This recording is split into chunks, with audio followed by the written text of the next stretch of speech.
everyone, welcome to my channel SimplyEasy. My name is Priya and मैं आज क्या करवाने वाली हूँ, वाटर साइकिल का प्रोसेस आपको मैं बताने वाली हूँ, है ना। ये बचपन से हम लोग पढ़ते हैं एंड ये टॉपिक जो है ये मैं एक नए सीरीज में इसको इंक्लूड करने वाली हूँ जिसका नाम है कॉन्सेप्ट्स एंड फैक्ट्स। जैसे मेरा एक पहले भी एक वीडियो मैंने बनाया था ना, व्हाट इज ADBC, ये ऐसी जो चीज़ें होती है कंसेप्चुअल वीडियोस जो होते हैं वो मैं बनाऊंगी, ठीक है। तो ये हम लोग आज पढ़ने वाले हैं वाटर साइकिल के बारे में। अब वाटर साइकिल को लेके बहुत सारे बच्चों को कंफ्यूजन होता है। कुछ बच्चे बोलते हैं कि ये आसमान में, जैसे यहाँ पे भी बारिश हो रही है, तो कुछ लोग बोले, कुछ बच्चे मेरे घर में थोड़ी देर पहले मेरी नीस आई थी तो वो बोली थी कि ये बारिश हो कैसे रहा है, ये पानी ऊपर से क्यों गिर रहा है, हम लोग को तो नल से पानी आता है बट ऊपर से भगवान भी क्या नल खोलते हैं या बादलों के भी नल होते हैं। It's nothing like that. आज हम लोग उसी चीज़ को पढ़ने वाले इन अ साइंटिफिक वे, ठीक है ना।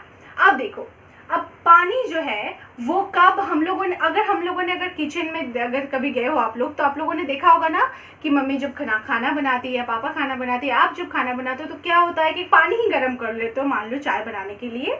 तो हम लोग थोड़ी देर के बाद देखते हैं कि पानी जो है वो इवेपोरेट होके ऊपर जाता है, राइट। जैसे हम लोगों ने पढ़ा है ना स्टेट्स ऑफ वाटर में, solid, liquid and gas. Solid होता है आइस, लिक्विड होता है वाटर एंड गैसियस होता है वाटर वेपर। तो वैसे ही जब ये सूरज महाराज जब ऊपर उठते हैं, यानी कि ऊपर उठता नहीं है, हमारा अर्थ रोटेट करता है। हम लोग तो ये मतलब बचपन से बताया गया कि sun rises in the east and sets in the west. हमारा अर्थ रोटेट करता है इसलिए हमको ऐसे दिखता है। जो भी है, जब जो सन जो है हमको दिन में जब निकलता है सन, तब हम of course again I am telling you, due to rotation sun निकलता नहीं है, सन एक ही जगह पे वो रहता है, हम घूमते हैं चारों तरफ। खैर, तो जब सन ऐसे निकलता है तो हम लोग क्या देखते हैं कि गर्मी बहुत बढ़ जाती है। अब 12 बजे तो गर्मी में हालत खराब हो जाती है ना। सन एकदम सर के ऊपर रहता है, इसलिए हमें शैडो भी उतनी लंबी नहीं दिखती है, शॉर्ट शैडो होता है उस समय। तो क्या होता है कि उस समय जो लैंड होता है या जो रिवर या जो पानी वाटर बॉडीज होते हैं, दे हीट अप, अब गर्म हो जाता है। अब जैसे हम लोग पानी चढ़ाते हैं गैस में, तो उसमें क्या होता है, जब गर्म होता है तो वेपर बनता है। सिमिलरली यहाँ पे भी ये वेपर बनता है एंड ये एवापोरेशन के प्रोसेस है, हम इसको जानते हैं। एवापोरेशन का मतलब क्या है, हम लोगों ने बचपन में भी पढ़ा था ना, वो प्रोसेस जिसमें वाटर अपना स्टेट चेंज करता है, लिक्विड से जब गैस बनता है। तो यहाँ पे भी देखो, ये देखो बारिश कैसे, मतलब नदी कैसे बह रही है एंड यहाँ पे ये एवापोरेट होके ऊपर की तरफ जा रहा है, ठीक है। ये थोड़ा माइक में सही कर लूँ, चलो। तो ये ऊपर की तरफ ये जाता है, कैसे जा रहा है, देखो ऊपर की तरफ जा रहा है। अब ये सिर्फ वाटर बॉडी से नहीं जाता, लैंड से भी जाता है। और एक चीज़ भी होती है, वो होती है जो देखो ये जो ट्रीज वगैरह होते हैं, अगर आपने पढ़ा है, ट्रांसपिरेशन एक प्रोसेस होता है जिससे ट्रीज वगैरह जो लीव्स होते हैं वो वाटर रिलीज करते हैं। So that is known as transpiration, ठीक है ना। तो हमें पता चल गया एवापोरेशन क्या है एंड ट्रांसपिरेशन क्या है। अरे क्या काम नहीं कर रहा, ठीक है। तो ट्रांसपिरेशन के जरिए क्या होता है कि एवापोरेशन एंड ट्रांसपिरेशन दोनों ही प्रोसेस में वाटर अपने गैसियस फॉर्म में ऊपर जाता है। ऊपर क्यों जाता है, ऊपर कोई बुलाता है क्या, नहीं, कोई बुलाता नहीं है। जब ये गर्म हो जाते हैं, अब गैस जो बनती है, तब वो दैट टेंड्स टू राइज, वो ऊपर की तरफ ही जाता है, ठीक है ना। अब ऊपर जाके क्या होता है कि ऊपर उठ रहे हैं। अब जो बहुत ऊपर उठ जाते हैं, जब बहुत हाई ऑल्टीट्यूड आ जाता है, ठीक है, एटमॉस्फेरिक जब वो जगह पे जब वहाँ पहुँच जाते हैं, बहुत ऊंचे उठ जाते हैं, तो क्या होता है, वो जगह ठंडा होता है। ऊपर में जो टेम्परेचर है वो बहुत ठंडा रहता है, यहाँ पे गर्म रहती है, गर्म था इसीलिए तो इवेपोरेट होकर ऊपर जा रहा है। अब जब ये ऊपर जाता है तब ये क्लाउड्स फॉर्म करते हैं, ठीक है। बहुत सारी जगह में बहुत सारे मतलब वाटर वेपर एक जगह पे इकट्ठे होके कलेक्ट होके क्लाउड्स फॉर्म करते हैं। अब देखो इसमें और भी बहुत सारी इम्प्योरिटीज वगैरह रहती है, डस्ट पार्टिकल्स वगैरह रहती है, बट हम लोग अभी सिर्फ वाटर के बारे में बात कर रहे हैं, ठीक है। तो ये ऊपर जाता है एंड हम लोगों ने और एक चीज पढ़ा था, कंडेंसेशन। कंडेंसेशन कब होता है, जब गैस लिक्विड फॉर्म में आ जाता है तो उसे हम कहते हैं कंडेंसेशन। तो यहाँ पे जब गैस ठंडा होता है तो वो क्या बन जाता है, कंडेंस होता है। अब अगर आपने देखा होगा कि जब कोई कुकर मतलब कुछ खाना पक रहा है और अगर मम्मी ने कुछ लिड वगैरह लगाया है, उस मतलब कढ़ाई के ऊपर कोई लिड है, अगर आप लिड खोल दोगे तो उस लिड के नीचे देखना बहुत ड्रॉपलेट्स ऑफ वाटर आपको नजर आएंगे. सो that is the process of condensation. जब वो गैस जब आप निकाल देते हो ठंडा हो जाता है एंड उस समय वो ड्रॉपलेट्स में कन्वर्ट हो जाता है.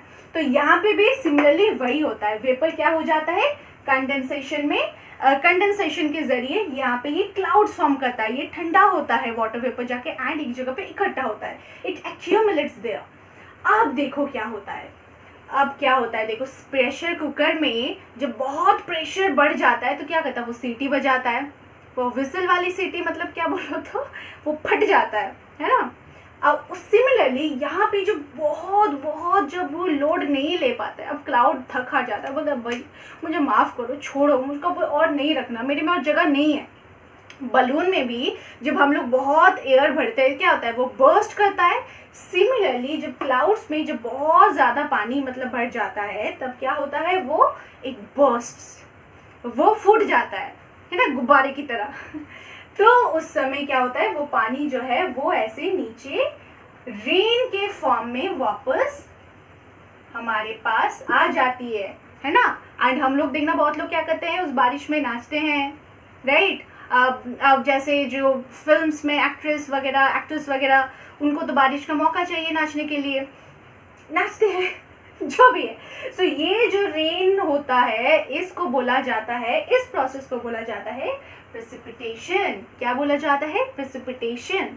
रेन को हम लोग बोलेंगे प्रेसिपिटेशन हो रहा है, मतलब ये इस प्रोसेस में, जैसे ये हो evaporation, transpiration, condensation, this is also known as precipitation. Precipitation में क्या होता है कि क्लाउड से रेन नीचे आते हैं. अब नीचे आके क्या गिरेगा, हम लोग नीचे बाल्टी रखते हैं क्या, रेन वाटर हार्वेस्टिंग करते हैं क्या लोग, बहुत कम करते हैं. अगर नहीं करते हो तो करना शुरू कर दो, ठीक है, बहुत ज़्यादा ज़रूरत है हमें. तब उस समय क्या होता है, वही जो रेन है वापस उसी नदी में गिरती है, उसी लैंड में गिरती है, उसी देखो माउंटेन में गिरता है. एंड ये वहीं पे देखो दूसरे दिन फिर क्या होता है, फिर टेम्परेचर राइज होता है, फिर ये एवेपोरेट होता है, फिर कंडेंसेशन होता है, फिर प्रेसिपिटेशन होता है, फिर यहाँ पे कलेक्शन होता है, पानी वगैरह जो है कलेक्शन होता है, फिर अगेन एवेपोरेशन. पूरा एक ऐसे साइकिल जो है चलता जाता है. अब आप लोग बोले कि मैम ये पॉपकॉर्न वाली चीज़ें क्या है. अब और ज़्यादा हाई ऑल्टीट्यूड में चले जाएंगे तो वहाँ पे क्या मिलेगा, हमें स्नो मिलेगा, ठीक है ना. ये पॉपकॉर्न नहीं, ये स्नो है, ठीक है. ये वाला देखो, इसलिए माउंटेन थोड़ा छोटा रखा है एंड इसको थोड़ा बड़ा रखा है. तो यहाँ पे ये स्नो के हिसाब से यहाँ पे ये गिरता है, ठीक है. So this is the whole water cycle process. आपका होमवर्क ये है, what is the other name of water cycle. ये मैंने नहीं बताया, थोड़ा रिसर्च करो और बताओ, कमेंट में बताओ what is the other name of water cycle. So I hope you enjoy today session. मैं ऐसे ही और बहुत सारे फन्स मतलब फैक्ट्स लाऊंगी, फैक्ट्स से रिलेटेड वीडियोस लाऊंगी, कंसेप्चुअल्स वीडियोस होंगे. एंड आप जितना हो सके आप इन वीडियोस को शेयर करो अपने दोस्तों के साथ. एंड अगर सब्सक्राइब नहीं किया है, just do it right now, okay. So bye bye everyone, take care all of you and stay tuned. Bye bye.